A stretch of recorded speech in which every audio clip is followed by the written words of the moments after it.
독일 공영방송 대개편, 개혁방송조약 12월 1일부로 공식 발효. 독일 공영방송 ARD, ZDF, 도이칠란드 라디오의 대규모 구조개혁을 담은 개혁방송조약이 2025년 12월 1일부로 공식 발효되었습니다. 이는 16개 주 의회의 동의를 거쳐 확정된 것으로 조직 운영부터 채널 구성, 온라인 서비스 방식까지 전반적인 공영 미디어 지형을 재편하는 분수령이 될 전망입니다.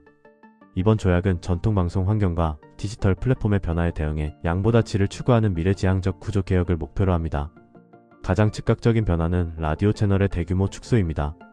ARD는 2027년까지 전체 라디오 채널 수를 기존 70개에서 53개로 줄이기로 했으며 BL의 플스, MDL의 MDL 클래식, NDL의 NDL 슐라거 등 디지털 기반 채널이 통폐합 또는 폐지 대상에 올랐습니다. TV 전문 채널 역시 대폭 정리됩니다. 현재 ARD 알파, ZDF 인포 등 4개의 전문 채널이 2027년부터는 정보 교육 다큐멘터리 중심의 단 2개 채널로 통합 공동 운영됩니다. 가장 논란이 컸던 부분은 온라인 텍스트 콘텐츠에 대한 규제입니다. 조약은 공영방송의 온라인 서비스를 원칙적으로 영상 및 오디오 중심으로 운영하도록 규정하며 텍스트 기사는 방송 내용을 보완하거나 심층화할 때만 제공할 수 있도록 제한했습니다. 이번 개혁은 공영방송의 체질 개선과 디지털 전환을 가속화할 것으로 보이지만 채널 축소와 온라인 텍스트 규제로 인해 시청 청취자의 접근성과 경험에도 큰 변화가 불가피해 보입니다. 배달업계 유령 하청 착취 사태에 노동부 장관 서브업체 전면 금지 검토 착수.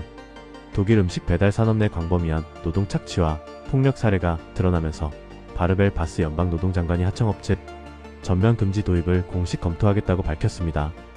이는 배달 플랫폼의 사업 모델을 근본적으로 재편할 수 있는 중대 조치로 평가됩니다.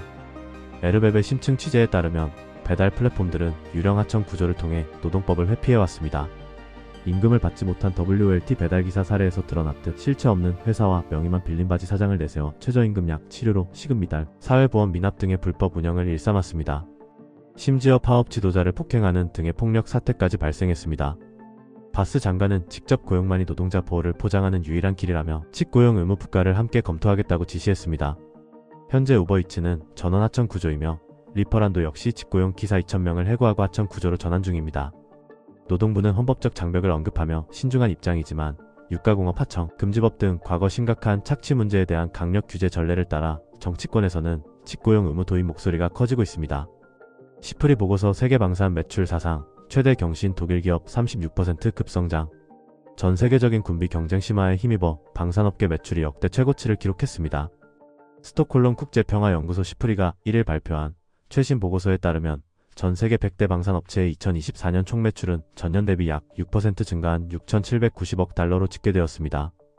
SIPRI는 가자지구 분쟁과 우크라이나 전쟁 등 지속되는 지정학적 긴장이 국가들의 군사력 강화를 부추겼다고 분석했습니다. 특히 드론 등 신형 무기체계에 대한 수요 증가가 글로벌 군비 경쟁을 심화시키고 있다는 지적입니다. 지역별로는 유럽 방산업체의 성장세가 가장 두드러졌습니다. 전체 유럽 업체 매출이 13% 증가한 가운데 독일의 주요 4대 방산기업 라인메탈, 티센크루프 등은 자국 군비 증강 및 우크라이나 지원 수요에 힘입어 무려 36%의 매출 증가율을 기록했습니다. 다만 세계 1위는 여전히 미국의 로키드 마틴이 차지했으며 독일 기업 중 라인메탈만이 탑 20에 포함되었습니다. 러시아 방산업체 역시 23% 증가한 것으로 추정됩니다. 시프리는 현재 진행 중인 분쟁 상황을 고려할 때 가까운 시일 내 무기 생산 둔화 조짐이 없다며 세계 방산 매출은 앞으로 몇 년간 더 증가할 가능성이 크다고 전망했습니다. 이후 슈퍼마켓 무구 매출금 150유로 허용 추진. 유럽연합-EU의 현금 접근성 및 소비자 결제, 투명성을 높이기 위한 새로운 규제 패키지의 정치적 합의를 이루었습니다.